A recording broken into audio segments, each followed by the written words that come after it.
Action! Hello, welcome to my Dadgum Sports channel where we talk about my Dadgum Sports, which this time of year is college football. One thing I failed to touch on yesterday, and I meant to do this, was the egghead move in the Egg Bowl. What was Elijah Moore thinking? I mean, this kid, he caught 3 passes the whole game. One of them, 4 seconds left, to potentially tie the game, and he acts like a dog urinating on the field.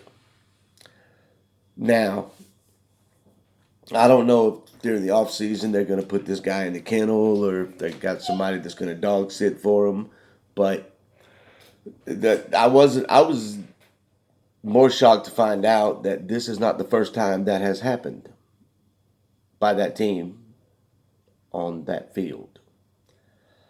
2017 receiver DK Metcalf did the same exact thing, which leads me to the question: what they got going on down there in Mississippi teaching these boys to go around acting like dogs? Because I don't even let my dog act like a dog most of the time. These guys are high profile, big time college football university athletes, and this is what they're letting them behave like. It's I've never been a proponent of celebrating anything. If you do your job, you catch football, that's your job. That's what you're eventually going to get paid to do. Catch the football. Why do you want to act like you have to dance when you catch the football? You don't see the mailman dancing every time he gets the mail in the right box. You don't see the dentist dancing every time he pulls the right tooth. You don't even see people at Walmart dancing when they get your total right and they put it in the right bags. So why do football players have to dance? You're not any different than anyone else except you do it on TV. Be humble, sit back, do your job, keep your mouth shut, and maybe, just maybe, next time you catch the football, your kicker will make the extra point and you have a chance to win the game. Until then, you sit on the bench, you ask for things, you say yes sir, no sir, please, and thank you, and be humble about what you do. You are in line to make a ton of money to play a child's game, so don't act like you don't appreciate it. There, that rant is over. Hey, just wanted to get that out. I want to congratulate the Virginia Cavaliers today for the first time in 15 meetings. They beat Virginia Tech by a score of 39-30. I watched a lot of that game. That game was a jam-up game.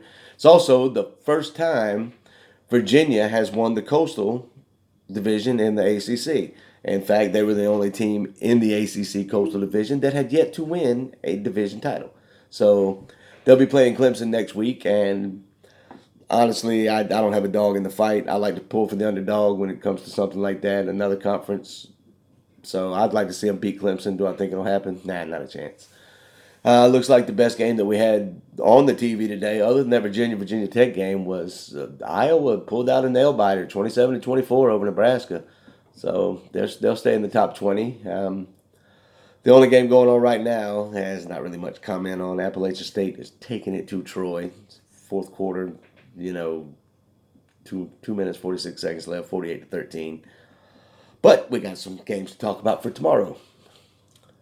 I want to talk about Georgia Tech first and foremost because I'm a Georgia fan. I'm a diehard Georgia fan. This G. There's no coincidence that God and Georgia start with the same letter. Just going to put that out there. Jake Fromm's in a slide. The last 3 games he's played, he has failed to connect on at least half of his passes in every game. It's no secret. The whole country knows it. A lot of people are wondering how they still have the number 4 ranking. I'm a firm believer that they played their way back into the number 4 ranking by losses by teams that are ranked higher. They got to pull it out. He needs this game. He needs to get back on track because LSU is not going to be as forgiving as maybe a 3-8 Georgia Tech. It's old-fashioned hate. This is a rival game we've been playing for years and years and years, and we don't like each other. Anything can happen. The last time Georgia Tech beat us in Atlanta was, 2 decades ago? Yeah, 2 decades, 20 years ago. Yeah, we've won 9 straight in Atlanta. And it's a smaller crowd we go play to, you know. There's Sanford Stadium seats 93,000. We're going to Bobby Dodd in Atlanta. That only seats 55,000 people. So probably be at least half of those wearing red, I would expect. But we need Jake Fromm to get back on track. We need him to have a good confidence building day. The other game I want to talk about, I mean, there's some good games. Texas A&M LSU is going to be a good game, I think. Texas A&M is going to give them more than what people think. I don't think that Notre Dame's going to have any trouble with Stanford. Rutgers and Penn State's going to be that. So who cares who plays that game? Alabama and Auburn. That game still has playoff implications. Auburn could possibly stick Alabama on the back burner, just like they've done in the past. And you know, with Gus Malzahn just losing a tough game to Georgia, you know, he really had a chance to get back in it with his guys. He may be looking to stir Nick Saban's pot a little bit. So I really kind of hope he does. I'm not a big Alabama fan anyway. Wisconsin, Minnesota. Whoever wins that game will be playing Ohio State for the Big Ten championship. I really still think I'm sticking to that being my upset of the week, that Michigan beats Ohio State. I've actually done some looking into that. Most of Ohio State's damage this year has come in the first half, with the exception of, I think it was Maryland and whoever that. Let me look just to make sure I got these right. Let's see. Yeah, I've got the computer on right behind the camera, so I'm looking these up. Yeah, with the exception of Maryland and Northwestern, whom they both put basketball numbers on, and then there was Miami of Ohio. Most of the damage that Ohio State does is done in the first 2 quarters. So if you can stick with them and hold them in check for the first 2 quarters of the game, you've got a chance, because they tend to run out of energy. They don't have the stamina that most of these other teams have that are having to fight tooth and nail down to the wire for their games. So if Michigan can keep them in check, then they've got a chance, a real good chance to win it. That's my upset pick of the week. I'm picking Michigan over Ohio State. Florida, Florida State, another game that doesn't matter. I'm going to go ahead and pick Florida in that one just because it's SEC, ACC.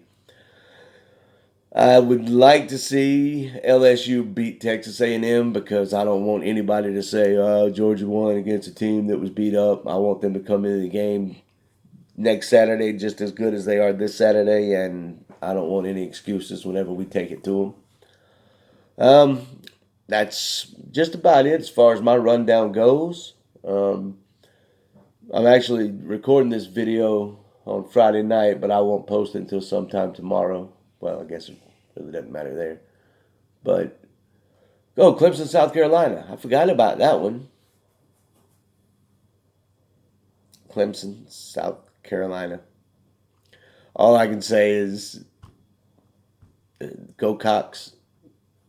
I never thought I would utter those words, but I live in Georgia. I'm from South Carolina, and I am a firm believer that the best thing to ever come out of the state of South Carolina is I-20 West. So either one of those two teams I could care less about, but since we got an SEC, ACC matchup, go Cox. People say I said that out loud, I'll deny everything and delete this video. So there you go. That's the slate. That's the Saturday slate, the games that I think matter. Notice I didn't mention Oklahoma State. I think Oklahoma's going to lose that game. I don't think they've got anything on their defense that can stop Chuba Hubbard. That's the leading rusher in college football. Nobody's run the ball more efficiently, effectively, and for more yards than this kid has. And he can also catch the ball out of the backfield. So Oklahoma don't have a chance there. So there you go. If you like the channel, subscribe. You want to share it, share it. Got a comment, leave a comment, maybe suggestions. We'll continue to grow this thing, and hope you guys enjoy some Saturday football, and we'll report again. We may shoot a video at the end of the games and see what my percentage was on my picks. So I'll run down the picks real quick, so we'll have a video to go back and look at. I'm picking Clemson to beat South Carolina, Michigan to beat Ohio State, Georgia over Georgia Tech. Baylor's going to beat Kansas. I'm picking Wisconsin to beat Minnesota. Penn State is going to demolish Rutgers. I think Auburn is going to beat Alabama. because they don't have a quarterback. Oregon State's going to fall to Oregon. Notre Dame, I think, is going to handle Stanford. Navy over Houston. LSU over Texas A&M. Florida over Florida State. Utah is going to handle Colorado easily. And Oklahoma State over Oklahoma. So there you go. We'll look at these tomorrow and have fun, guys.